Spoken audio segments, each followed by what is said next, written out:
Championship at Royal Portrush now just 48 hours away. Thousands of fans have been flocking to the North Coast already. The world's best golfers have been out on course for their practice rounds ahead of Thursday's opening tournament day. The head of professional golf at Portrush, Gary McNeil, says it'll be a smooth experience for everyone. They can get in and out this year as well. That's important to the local businesses here in Portrush, that there's that flexibility for the spectators this time around. I think everybody has really embraced it in the town, and from the people in the hospitality trade, and there's lots to offer in Portrush now, and some new hotels, plenty of restaurants, and they'll all be heading down to the Harbour Bar, that's for sure. That's one stop that they'll always make. And that's your news for now. News Talk weather. Thanks to Ryanair. Soak up some Moroccan sun with Ryanair's low-fare flights to Agadir, Marrakesh or Rabat. Dry with clear spells tonight, though areas of mist and fog will develop as well. Outbreaks of rain will spread towards morning. Light southwesterly or variable breezes and lowest temperatures of 9 to 12 degrees. And now you're up to date on News Talk. The Newsround on Off the Ball. With UPMC Orthopaedic Care. When things don't move, rotate or bend like they used to, choose us to help you get back in action. This is News Talk. Very good evening. You're welcome along to Tuesday night's Off the Ball. It's Owen here with you until 10 o'clock this evening. We're going to have Katie Taylor's coach Ross Enamite on the show from 7:30 tonight. So he's going to tell us about how they crafted the plan for their most commanding win against Amanda Serrano. I think it's fair to say. We're going to ask them if it's their most satisfying win as well. I suspect the answer to that question is yes. Very interested to hear what his answer to questions around Katie Taylor's future is, because it feels like a time that might make sense to retire at this point, and nobody could blame her. So loads to get stuck into with Ross Enamite from 7:30. From 8 o'clock then we're going to be setting the scene for All-Ireland Hurling final week. It's coming your way on Sunday. Tommy Rooney's going to join myself and Mick, and we're also going to hear from Pat Ryan, Liam Cahill, Jake Morris and Rob Downey in that slot. And then from 9 o'clock we're going to hear from Nathan, who has already made it to Royal Portrush ahead of the Open, and we're going to hear a little bit from Scottie Scheffler in a moment, some Shane Lowry in a moment as well. And then before we wrap up tonight, if that wasn't enough, we're going to bring you our latest edition of Settle In. There's an absolutely brilliant conversation with golfer Brendan Lawler, which was carried out by Adrian Barry recently. So loads to look forward to over the next 3 hours. Our number is 0879 180 180 if you want to drop us a WhatsApp. And Cameron Hill will be delivering the news round very shortly. Cameron, how are you doing? Hello, Owen. And Mick McCarthy is here in studio as well. Hello, Mick. Good evening. So I think it's sort of a mark of respect on behalf of us as a show to say that any club officer in the county of Cork, in the county of Tip, we feel your pain right now. It must be the toughest administrative role in the country right now, and possibly the toughest administrative experience ever in the history of Irish sport this week, given the insane demand for All-Ireland hurling tickets. The text I've been getting from on the ground is like apocalyptic stuff, as if there's been like a zombie invasion into the towns of the people who are texting me, please help, please send out the feelers, please do anything to try and stop all these other people who are onto me for tickets. And I'm not sure, has a county board released a statement before on the week of an All-Ireland like this, but Cork understandably came out to say that their full allocation for tickets for the All-Ireland Hurling Final has been distributed and the process is now closed. We will not be in a position to meet any further requests. Because I presume then if you're on the county board, the amount of requests you must be getting from clubs for just an extra one or two must be off the charts. I think I've said this a couple of times in recent years, but this genuinely feels like the most intense battle for All-Ireland tickets there's ever been. I think the feverish Cork population, and let's not forget tipping in their first All-Ireland for 6 years as well, has just combined in this explosion of interest. Yeah, and a lot of excitement around this Tip team as well from Tip fans. It's unbelievable. They brought 60,000 to the All-Ireland semi-final. I think that's all that needs to be said. We knew this was going to happen. But again, we mentioned it very, very briefly last night, but I've never known so many people to be stuck at this stage. Normally it's be calm. Everyone in your family has one. They break on Saturday, they break on Friday. That is the case usually, and there will be a lot of tickets will come out, and people will have requests in from 15 different places. They'll get 2 on the Saturday morning, and then they'll be stuck with 2 extra ones. There will be tickets come Saturday. Don't panic. There just might not be as many as there always is. I don't know. Maybe mild panic is the way to go.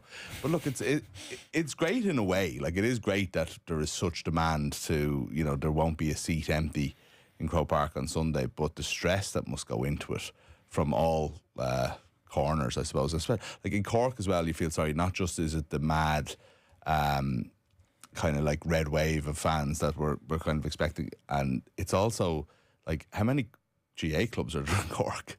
You know, like their allocation feels a lot lighter, you would imagine, than Tips does, because they have to spread it around so far. It's funny.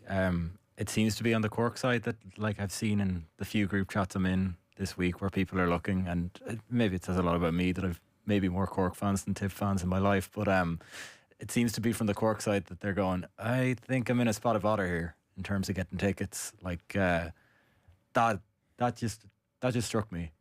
In terms of, like, you felt with I know it's the All-Ireland final, so, you know, all bets are off, but even in the semi-final there was such a clamour because Cork wanted to win Croke Park. They wanted to seize it back from all the dubs that would have been going along to that, for the novelty that is a semi-final from a dubs perspective. But yeah, as you say, like, the colour that they're going to bring and the sea of red that you'll probably see in multiple aerial and drone footage on Sunday is a sight to behold in itself. We've been to loads of All-Ireland finals. Like, there's a process to this. The clubs is the first thing to go. Everyone knows that. Now, maybe there's more demand than normal or so on. But now the next process begins, which is the trading and the you know, the looking out and the favours and the everything like that. You know, so that's nice. It is only Tuesday. Yeah. You know, I got my All-Ireland ticket last year on Wednesday, and I thought I was doing well on Wednesday. I was starting to worry, of course, because that's the natural inclination, and it's the human nature that you will worry about something that you really, really want to go to. But I wasn't. My logical brain, which wasn't really activated, knew that, like, Saturday would be fine, and I got it on Wednesday. It's only Tuesday. Yeah, I just went on to Dundee there, and I see somebody selling 2 tickets for the Open on Sunday for €0, but they're willing to swap for 2 All-Ireland hurling final tickets. Feels a touch optimistic as well. Like, what would you trade for All-Ireland hurling final tickets? I'm sure people Me? go, yeah. Oh, well, right now I wouldn't be too bothered. I'd take a fiver. And also the other thing that kind of keeps coming up on social media is just the brand visibility of those that have 2 All-Ireland tickets to get rid of. Simply Suits, for example. I see you, Simply Suits. Your raffle has certainly come up on my social media page on a couple of occasions. What do you think of the process of raffling? I saw straight like not too long after the second semi-final, there was some Cork fans who'd been already a day on the search at that stage. I saw giving out about, like, you know, the local raffles in the clubs around the country. It's obviously a big fundraiser every year to try and, like, you know, make something of these. What, you get 3 All-Ireland tickets or whatever you get per club. And they were sort of saying that it was like they shouldn't be getting them because that's of no use. And, you know, real supporters are missing out because of these. Like, personally, I think, you know, there's something brilliant about every club in the country getting All-Ireland tickets, and it's an important tradition. But it used to be a trade-off thing, and now it's probably more of a money-making exercise. But at the same time, fundraisers don't come along that often and are. You know, I don't know. I wouldn't begrudge it, but I can imagine people getting annoyed when they're constantly, there's a ticket to be had and these raffles are going around and all around the country. That is maybe a bit more of a grey area, but I think generally speaking, I can't really have too many complaints about the process that the GAA engage in here. It does seem fairly.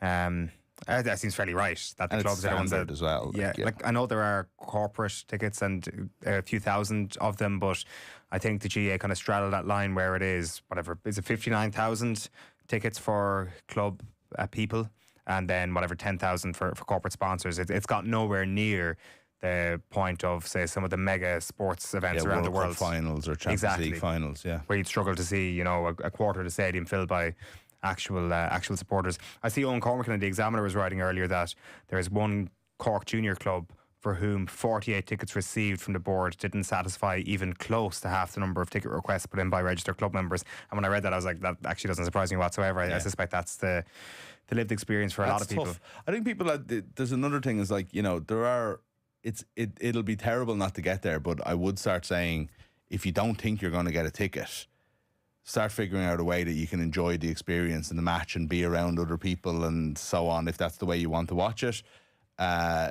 because it still could be a great day. Yeah. You know what I mean? I understand you miss out on something, but don't take that as, like, say if Cork do win the All-Ireland and you've been to all these Cork games, there's no point in punishing yourself because you're pissed off that, you know, day trippers got tickets and you didn't. Yeah, and I see Cork are putting on that event at Páirc Uí Chaoimh on Sunday as well, which I presume tickets are free for that. I haven't checked that out. Maybe they need to cover costs in some respect, but that's not a bad place to be either, especially if Cork actually win the All-Ireland. The other thing we wanted to touch on before we get into the news round is Scottie Scheffler's press conference from earlier on. So I think we might be able to hear some audio from Scottie Scheffler's press conference. So this is pretty extraordinary. I don't know, this is like a real existential moment for one of the greatest golfers that we've ever seen. Have a listen. This is not a fulfilling life. It's fulfilling from the sense of accomplishment, but it's not fulfilling from a sense of like the deepest, places of your heart. There's a lot of people that make it to what they thought was going to fulfill them in life, and then you get there and all of a sudden you get to number one in the world, and then they're like, what's the point? And I really do believe that, because what is the point? You're like, why do I want to win this tournament so bad? That's something that I wrestle with on a daily basis. It's like showing up at the Masters every year. It's like, why do I want to win this golf tournament so badly? Why do I want to win the Open Championship so badly? I don't know, because if I win, it's going to be awesome for about 2 minutes. And then we're going to get to the next week, and it's going to be like, hey, you won 2 majors this year. How important is it for you to win the FedEx Cup playoffs? And it's just like, we're back here again, So we really do. We work so hard for such little moments. And, I'm kind of a sicko. I love putting in the work. I love being able to practice. I love getting out to live out my dreams. But at the end of the day, sometimes I just don't understand the point. That's why I talk about families being my priority, because it really is. I'm blessed to be able to come out here and play golf, but if my golf ever started affecting my home life, or it ever affected the relationship I have with my wife or with my son, that's going to be the last day that I play out here for a living. This is not the be-all, end-all. This is not the most important thing in my life, and that's why I wrestle with, why is this so important to me? Because, I would much rather be a great father than I would be a great golfer. That at the end of the day, that's what's more important to me. Scottie Scheffler going dangerously close to realising that sport actually just does not matter in any way, shape or form. Very Don Draper, isn't it? Yeah. Doesn't he say that what is happiness? It's the moment before you need more happiness. Like there's a little bit of a cynical bent. But what about those 2 minutes, Scotty? That's why I thought he glossed over those 2 minutes a little bit. Those 2 minutes are amazing. Exactly. It's also, is it not a little bit of a concern that Royal Portrush has done this to him 2 days before the tournament's actually started, where he's like had this realisation that this is actually really crap? Yeah, done that to him. Not sure if it's Royal Portrush or the people asking him questions. Yeah, that he has to deal with. But I think there's a sense of like his questioning even isn't. It's almost a case of like, but I am doing it. This is like I can't, like, there's a sort of an addiction to it as well, and there's a need for achievement and so on that he's realising doesn't have much logic to it, but I don't think it means he wants it any less. I'm a bit of a sicko. That's sort of therapist chair stuff. I think he's actually analysed himself brilliantly there, to be fair. The news round is with UPMC Orthopaedic Care. When things don't move, rotate or bend like they used to, choose us to help you get back in action, and it is the golf that you're starting with this evening, Cameron. Yeah, we found out the groupings for the opening 2 rounds of the Open Championship at Portrush, and Shane Lowry has been grouped with world number 1 and Friedrich Nietzsche fan Scottie Scheffler for the opening rounds. The Claret native returns this week to Portrush, where he lifted the Claret jug in 2019. Lowry and Scheffler will tee off alongside 2021 champion Colin Morikawa just before 10:10 on Thursday morning, while Rory McIlroy will join Justin Thomas and Tommy Fleetwood for the opening 2 rounds. They're part of the afternoon groupings on Thursday, and it's an early day 1 start for Padraig Harrington. He tees off the competition alongside rookie Tom McKibben and Nikolai Hoygo at 7 in the morning at the County Antrim Links on Thursday. Very exciting week in store. We're going to begin our build up to that as well with Nathan after 9 p.m. this evening. Now, big transfer news from a Republic of Ireland standpoint. Yeah, to Everton goes Mark Travers, the Republic of Ireland goalkeeper, signing from Bournemouth in a deal thought to be worth over €4.6 million. He has agreed a 4-year contract with the Toffees. He's previously made 24 league appearances for the Cherries across 5 seasons, and he's hoping to push his new teammate Jordan Pickford to become the first choice keeper for Everton. Jordan's an outstanding goalkeeper for club and country. So yeah, I just can't wait to compete with him and the other goalkeepers here, and want to be a Premier League player, and this is the place to be and compete, and yeah, being around this environment is huge, and yeah, we're going to push each other every day in training, and whatever happens on the weekend we're going to be there for each other and make the most of every opportunities that come. Gavin's been in touch to say, good man, Scottie. A bit more interesting than, I think I'm hitting the ball pretty good right now. And Liam's been in touch on YouTube to say, I come to sport to get away from my inner monologue of existential dread. Thanks, Scottie. When Scottie starts going on about Gary Cooper as the strong silent type, you know we're in trouble again. We have big news with regards to Tallaght Stadium, Turner's Cross. Yeah, they'll host the opening 2 fixtures in Ireland's bid to qualify for the European Under-21 Championships. So Jim Crawford's side will host Andorra at the Dublin venue on Tuesday, September 9th, before a meeting with Slovakia in Cork on Friday, October 10th. Ireland are in Group D for that qualifying campaign, along with back-to-back champions England. Some other transfer news today: Jordan Henderson has signed a 2-year contract with Keith Andrews as Brentford. The former Liverpool captain was available after leaving Ajax this summer. And Manchester City have extended their kit deal with Puma in a deal worth a Premier League record of over €1 billion. So the extension, which runs until 2035, is valued at €115.2 million a year, up from €74.9 million. It surpasses the €103.6 million a year deal rivals Manchester United signed with Adidas in 2023. Not a whole pile of confidence for Mark Travers coming in here from Thomas Morgan. He says Travers will barely play for Everton and then go on loan.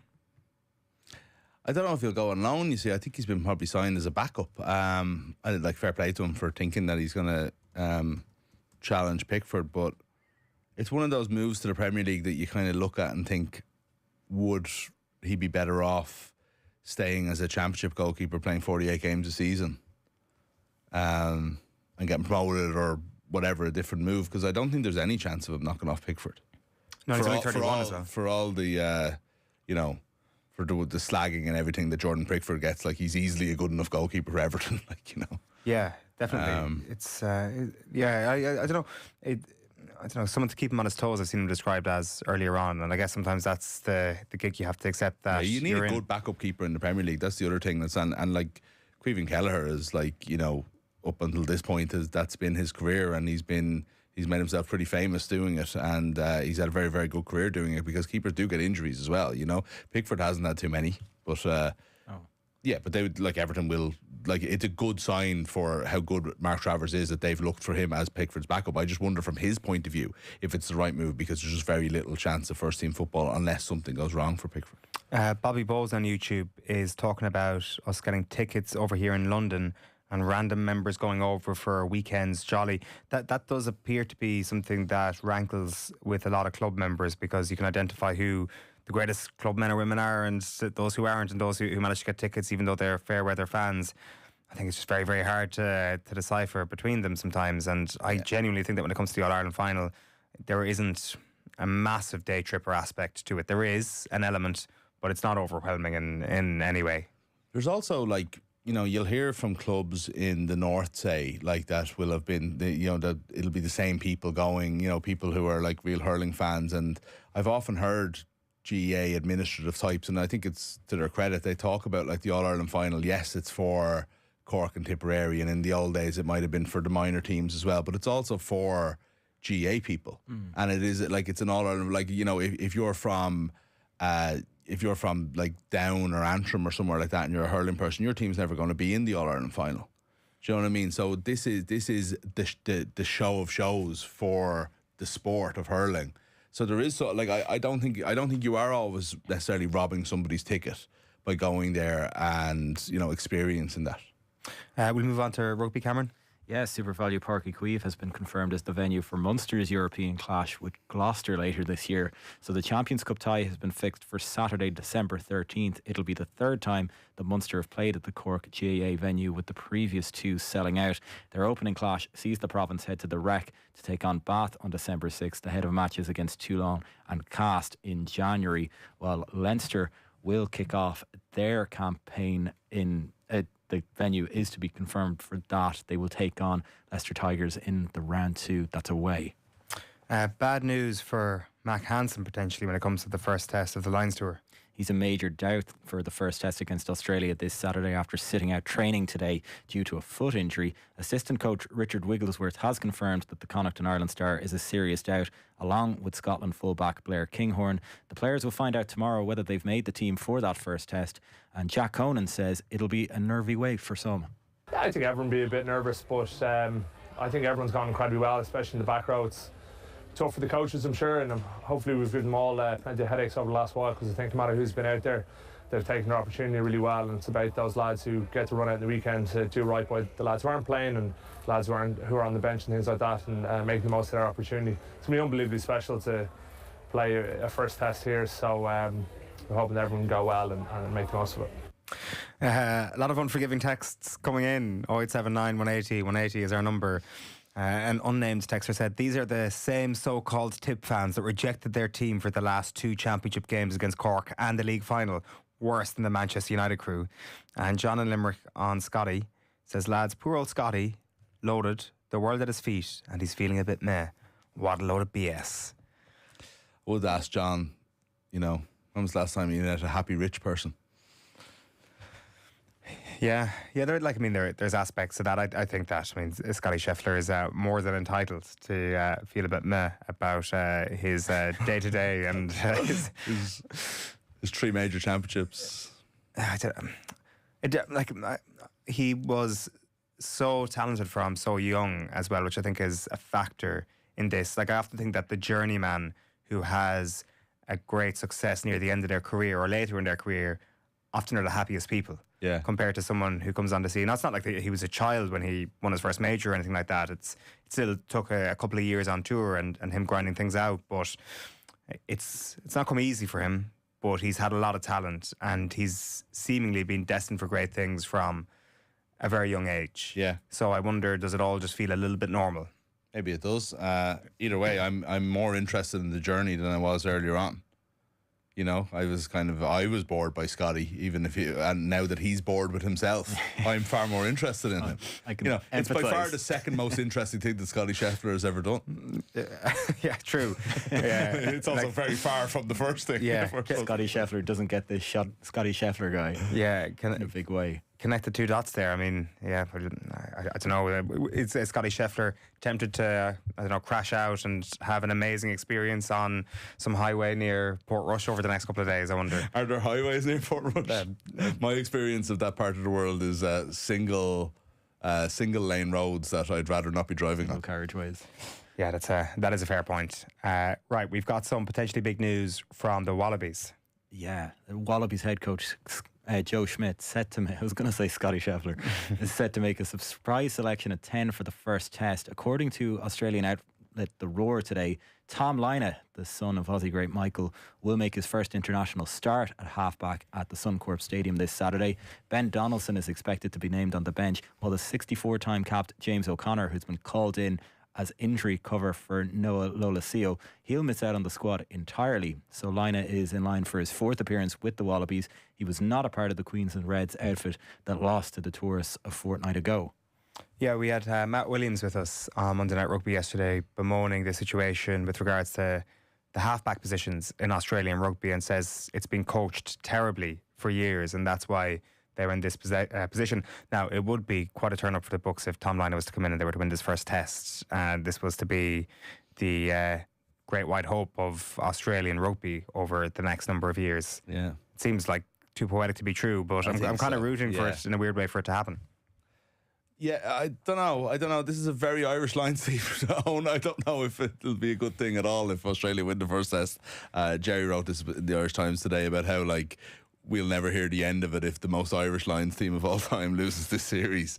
It's the first time that we've really been given the keys of the car with this organisation, and let's hope we don't mess it up. Yeah, even when we were chatting to Stuart Barnes a couple of weeks ago about his one Lions tour in '93, yeah, it was just England, it was just Team England, to be fair, and that's how it was for so long. So maybe this is the week when we see the team named Thursday that we just kind of click into gear with regards to our interest in this, and maybe then my tune will change. But maybe then you'll stop cheering for Tom Lynagh. Yeah, no, I'm a big Tom Lynagh fan. Do you think the Aussies have missed a trick with the gamesmanship ahead of the test, because they've been highlighting all those foreign-born players that are playing for the Lions, whereas really they should have been saying this is as big as a Rugby World Cup quarter final. Yeah. It could have been missed that trick for sure. Finally, we have some refereeing news for the football final. Big day for Brendan Cawley. He's been appointed referee for the All-Ireland Senior Football Final later this month. It's the first time that the Sarsfields clubman will take charge of the showpiece event at Croke Park. That's down for Sunday, July 27th between Kerry and Donegal, of course. Cameron Hill, thank you for that. Ross Enamite, Katie Taylor's trainer, is going to be speaking to us next. Before that, it's time for the Cash Machine. News Talk's Summer Cash Machine. Now, after the biggest winner on Irish radio last week, we have